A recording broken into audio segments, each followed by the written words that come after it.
Let me ask you something. Have you ever had that nagging feeling that you're just not good enough? That you're always striving for something that's just out of reach?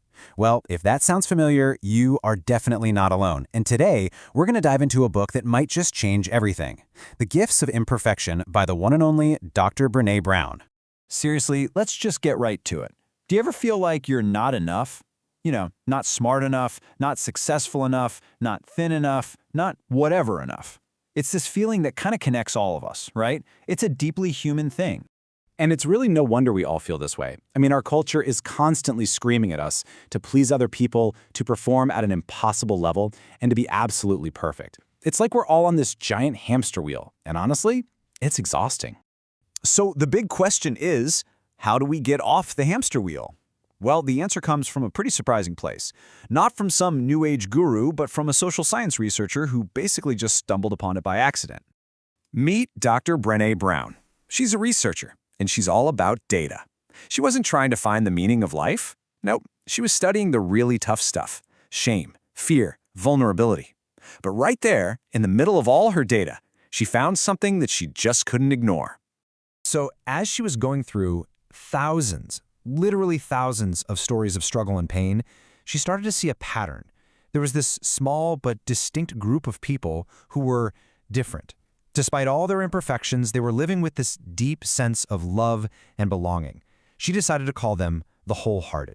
So what was their secret? What were these wholehearted people doing differently? Well, Brené did what any good researcher would do. She made a couple of lists. On one side, she put all the things the wholehearted did. Stuff like embracing authenticity, building resilience, practicing gratitude. And on the other side, all the things they didn't do: perfectionism, numbing out their feelings, needing to be certain all the time. And then the moment of truth. Brené looked at her two lists, the do list and the don't list. And she had this gut-wrenching realization. She looked at that don't list, and in her own words, she thought, "This is just great. I'm living straight down the shit list." It was a complete personal crisis, and it was the beginning of her breakthrough. You see, out of that rock-bottom moment, she realized something huge. Being wholehearted wasn't some special trait you were born with. No, it was a choice. It was a practice. And like any practice, you need the right tools, or as she calls them, the right gifts. So what is this wholehearted living thing, really? Well, at its core, it's about engaging with your life from a place of worthiness.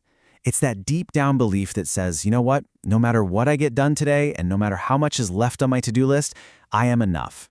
To get there, to really start living this way, Brené's research points to 3 absolutely essential tools that we all need to cultivate. Okay, tool number 1 is courage. But we're not talking about superhero jump in front of a bus courage. The original meaning of the word courage actually comes from the Latin word for heart. So it means to speak one's mind by telling all one's heart. It's about being vulnerable and telling your story, imperfections and all. The second gift is compassion. And again, the Latin root of the word tells us so much. It literally means to suffer with. So compassion isn't about looking down on someone and feeling sorry for them. It's about looking them in the eye as an equal and saying, I get it. I've been there too. It's about recognizing that we are all connected in our struggles. Now, here's where it gets really interesting, maybe even a little counterintuitive. Brené found that the most compassionate people are also the most boundaried people. I know, it sounds like a total contradiction, right? How can you have a soft heart and a firm boundary? But think about it for a second. When we let people walk all over us because we don't have boundaries, we end up feeling used and resentful. And you can't be genuinely compassionate when you're full of resentment. Boundaries are what let us give to others from a full cup, not an empty one. They're what allow us to say, I care about you, but I also care about me. And the third and final gift is connection. We all know this feeling. It's that energy that flows between people when you feel truly seen, heard, and valued for who you are. It's that moment where you can give and receive without any judgment. And guess what? This isn't just a nice to have. We are literally hardwired for connection as human beings. So you've got courage, compassion, and connection. They're the 3 pillars. But what's the foundation they all stand on? What's the one thing that makes this wholehearted life even possible? Okay, this is it. This is the big one. After all the research, the single biggest finding was this: the one and only thing that separates people who feel a deep sense of love and belonging from the people who are struggling for it is the simple belief that they are worthy of it. That's it. But that's not how most of us operate, is it? We have this whole checklist of prerequisites for our own worthiness. I'll be worthy when I lose 20 pounds. I'll be worthy if I get that promotion. I'll be worthy when I can do everything perfectly without breaking a sweat. We're always putting our worthiness on layaway.